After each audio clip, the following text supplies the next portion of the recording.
Dito tayo ngayon sa likod ng bahay. Ayan, oh. Basta masama yung panahon, may bagyo o ano, tuloy-tuloy ang ulan, ganito. Ganito yun. Nag-clear na siya. Kanina lubog to. Nag-stack up dito yung tubig sa likod ng aming bahay. And kahit na maraming mga puno. Kasi walang labasan, walang yung ang tubig. Kasi sa paligid puro din tubig.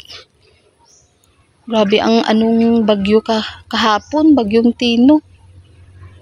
Dito talaga nag-strike sa Negros at saka sa Cebu. Yung Cebu ay naku, kawawa, grabe ang baha.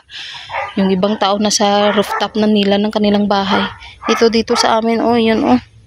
Yun, sa harapan ng bahay, ganun din bumaha pero nag-absorb siya. Tapos dito pupunta sa likod ng aming bahay. Nagsa-stack up talaga dito yung tubig. Kapag masama ang panahon, may bagyo o tuloy-tuloy ang ulan, ganito. Ito yun, parang parang baybay. Parang baybaying dagat. Ay, ang lalim.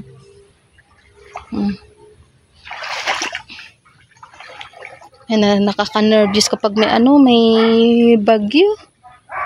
Kasi ka-experience na kami noon sa bagyong Udit nung December 16 yata yun ng ba yung taon. Kalimutan ko, basta last lang.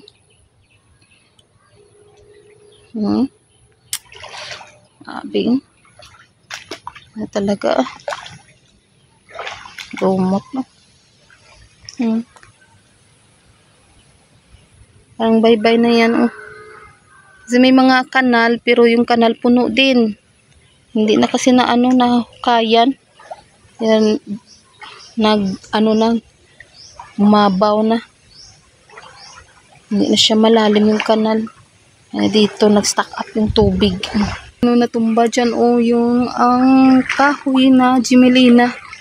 Oh. Ito yun last time, oh, yung na to ng old na to na nagiba din ng ng bagyong Udit. Kaya nga nervous kami nang dumating yung bagyong Tino kahapon. Ayan. Tuloy-tuloy ang ulan at saka malakas yung hangin niya pero lang, parang dumaan lang siya.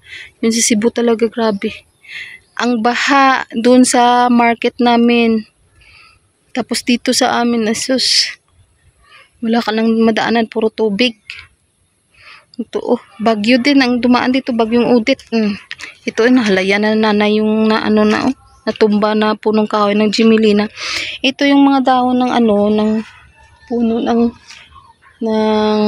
niyog. Yun, pinaklearing yan, pinatutuan yan nanay. Yung puno ng niyog. Before ng ng bagyong Tino, dito sa amin, yan, pinaklearing yan, pinatutuan nanay. Pinakalbo talaga, kinuha yung mga dahon, yan. Mga lang yun na yun, bunga na maliit. Ito yung bang bunga niya, oh. Yan siya. Oh. Bumuwal talaga, oh. Ayan, nabuwal yung puno ng Gimelina dito. Lumambot yung niya, punuan. Yung gamot niya. Nabuwal siya talaga. Last time doon nabuwal din ang Gimelina. Putol na yun. Nabuwal. Na nanay. Nasampayan na ng mga nasampayan na ng mga pahid para sa mga aso. Ayan. Yung sabi nila, after the rain daw, there's a sunshine. Kaya yan, oh. Siya, uminit siya ngayon. Pero may ulap pa rin. Yan. On-off ang init. Tapos, maulap. Siguro sa ibang lugar, umuulan. Na puro na sinampay. Nampayan para sa mga yan, trapo para sa mga aso. Ayan. Ito yung niyog na pinaklearing. Pinatutuan nanay. Pinakalbo talaga kasi malapit ito sa sa kusina. Ayan.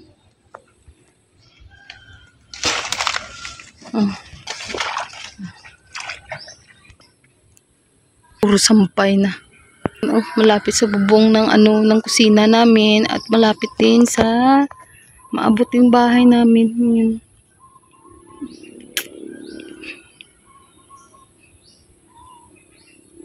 Yan. Wala na yan, kalbo na yan. Ito papatayin din daw kasi delikado. Delikado, malapit sa bahay. Yan.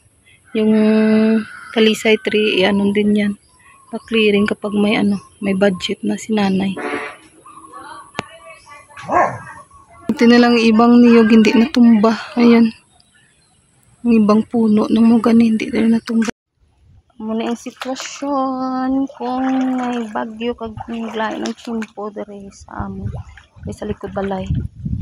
Stock up kami ang tubig kag dugay ni siya mag-absorb. Kaya wala sa sangguan. Ang kay puro man tubig. Bye-bye na dire.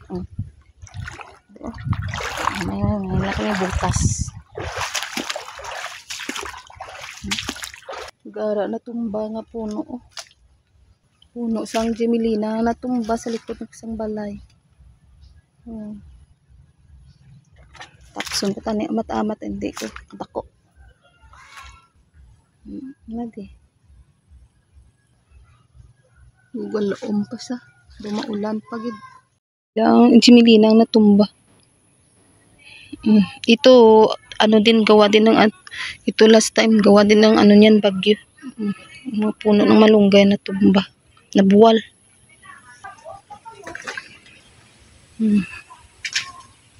Ilang days din to ilang days din to ma-absorb ng lupa. Yan, dyan lang yan, stock up lang yan. Hanggang sa mawala yung kapag na tuloy-tuloy ang init, ayun, uminit na. Init siya pero makapal pa rin yung ulap. Punta naman tayo sa ating kulungan ng mga manok. Dito naman sa kulungan ng mga rabbit, yan. Nilagyan ko lang dyan ng trapal. Ito. Hanggang dito para hindi sila mabasa sa loob. Dalawa lang ang naiwan dyan. Sira na din yun. Sira na din kanang kulungan. Pinatutuan yan. Pa-clearing before ng bagyong Tino. Ang santol. Dahon ng bunga-bunga humapa yan. Ito naman tayo sa kulungan ng mga manok. Kulungan ng mga manok.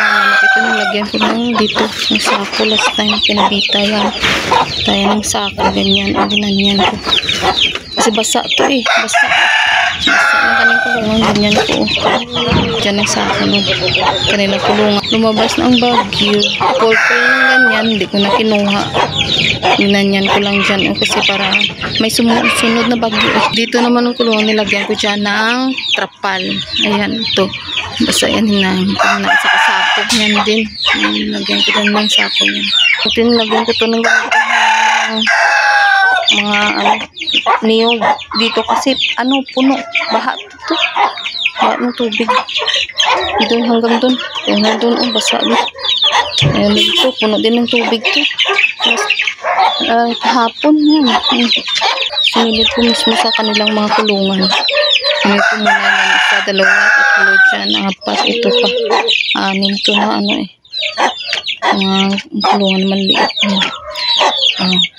Later lang kayo kain naiwan na ito kahapon ito tapos yung may yung tali kasi ito nakita nilagay ko dun sa kulungan. Ayan, nilagyan yung sako trapal yung mga nila kulungan kasi nababasa ng ulan dito kahapon dito. Buti nila ang puno ng talapol dito nakatayo dito mismo sa loob ng kulungan ng mga manok. Yan, pinatutuan, pinaklearing ko before ng bagyong Tino. Nanay, yan. Nakalbo na yan. Aking puno dito. Yan ang puno ng talapol na pinaklearing nanay. Ang dami niyang dumabong yan ang sanga at saka mga dahon. Wala na, kalbo na yan. Before yan na nag-ready na talaga kami. Yung ibang puno pina-clearing. Maliwanag na. Pero maulap-ulap pa siya. Puno ng mahogany. Pinatutuan ng clearing yan before ng bagyong Tino. Ayan. Puno pa ng tubig. Ito naman sa kanal. Ayan, punong-puno ng tubig. Mapaw ang tubig hanggang dito, no? Na-absorb na, natumba ng ano, puno ng talisay. At saka yung ipil-ipil.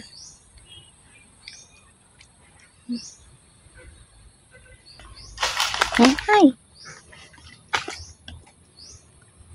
Lalim.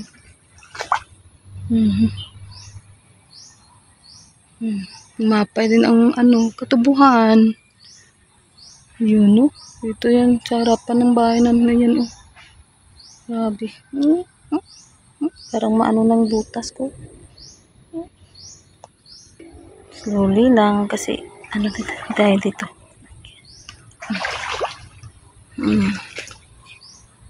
Yan, oh. Ang kanal puno ng tubig.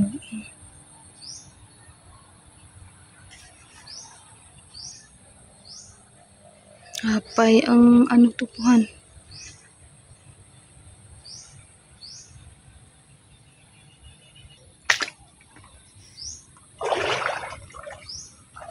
Malalim dyan, oh. Yan, oh. Malalim dyan. Kanal to sa harapan ng aming bahay. Ito malapit sa may, katubuhan.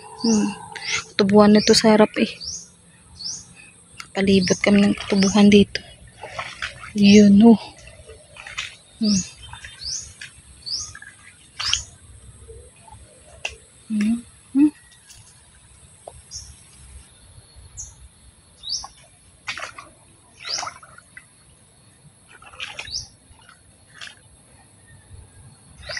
Mini garden ko to last time. Dito. Wala na. Napabayaan na. Tapos kung mababa na to na area. Mabang area kaya mabilis maano ng tubig. Nag-stack up ditong tubig kaya mamatay din ang mga tanim. May tanim ako dito na lemongrass namatay din. Yan, oh. Malalim dyan, oh. Yan, dito. Malalim to.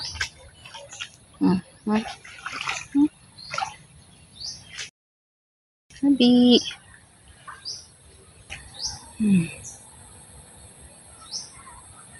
Palibot tong kanal, eh. Kaso puno din ang kanal kaya stack up din doon sa likod. Stack up din dito ang tubig. Yan.